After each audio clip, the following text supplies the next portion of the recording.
Welcome again to Brookside's Daily Devotions. Name's Stanley. Thank you very much for joining me.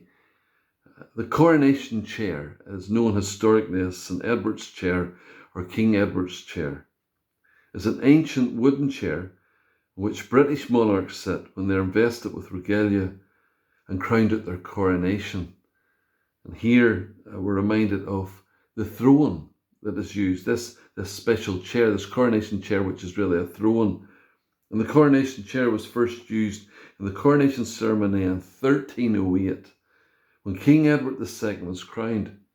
And according to Westminster Abbey, there have been 38 coronations for reigning monarchs held there, as well as 15 separate coronation ceremonies for queen consorts. The throne, earthly thrones, where kings are enthroned. And of course, that has happened, as we've read here, down through the centuries. But what about the throne above?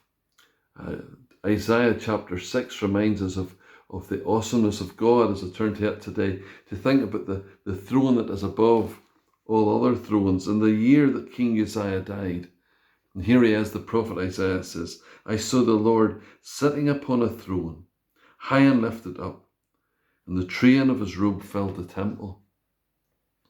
Reminded of the awesomeness of God, the God who is above all. Above him stood the seraphim, each had 6 wings. With 2 he covered his face, 2 he covered his feet, and with 2 he flew. And one called out to another and said, Holy, holy, holy is the Lord of hosts. The whole earth is full of his glory. And the foundations of the thresholds shook at the voice of him who called, and the house was filled with smoke. Here we see a throne, the heavenly throne. Here we see the one himself, God himself, seated upon that throne.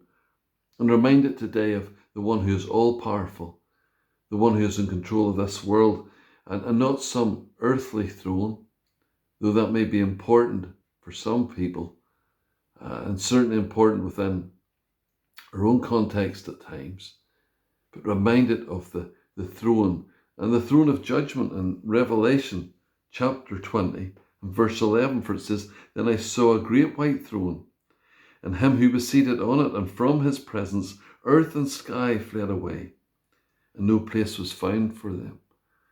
The judgment that is yet to come, even through this great white throne, talks about death and Hades were thrown into the lake of fire. And this is the second death.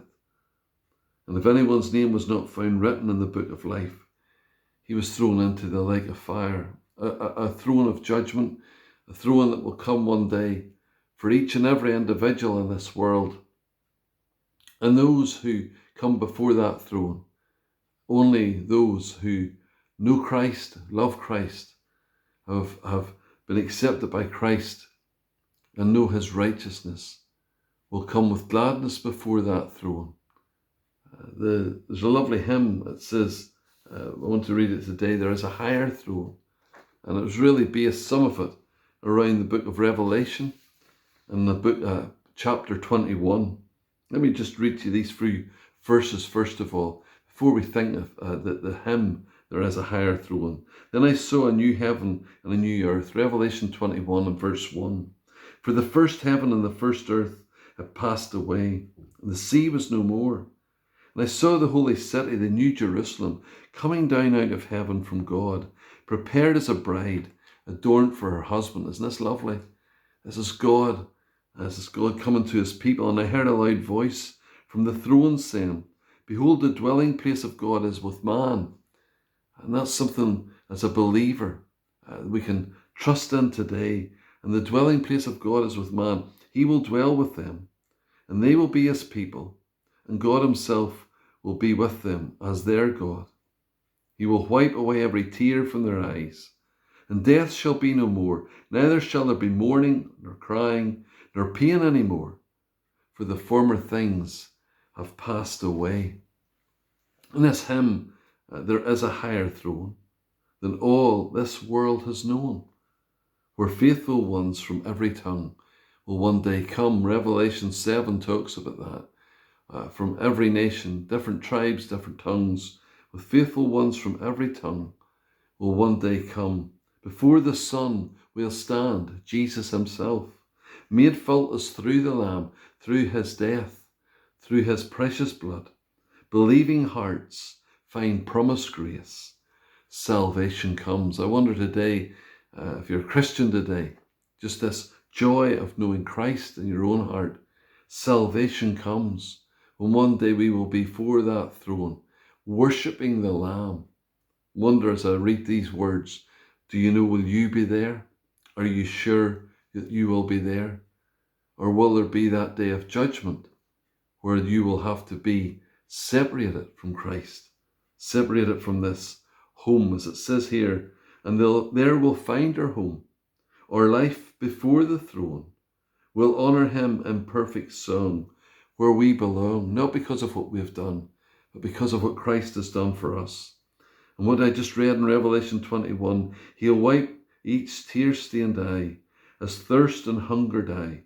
The Lamb becomes our shepherd king. We'll reign with him. Thinking today of Christ exalted, Christ on the throne, not an earthly throne, but the heavenly throne, where it says all glory, wisdom, power, strength, thanks, and honour are to God our King, who reigns on high forevermore. Forevermore he will be the one who will reign on high. Forevermore he is the one to be exalted, the one to be worshipped.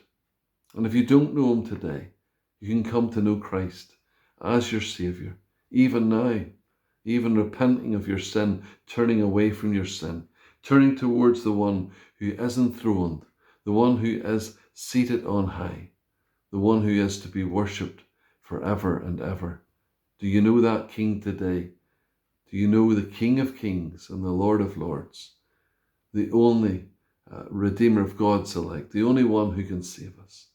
Maybe as we even see over these days, whether it be the coronation of an earthly king or whatever else, may we be reminded of the heavenly King, Jesus himself, before the throne one day that we will stand and worship him forevermore. May you be blessed as you think of these things, as you turn your thoughts to Christ. May God richly bless you. Thank you once again for listening.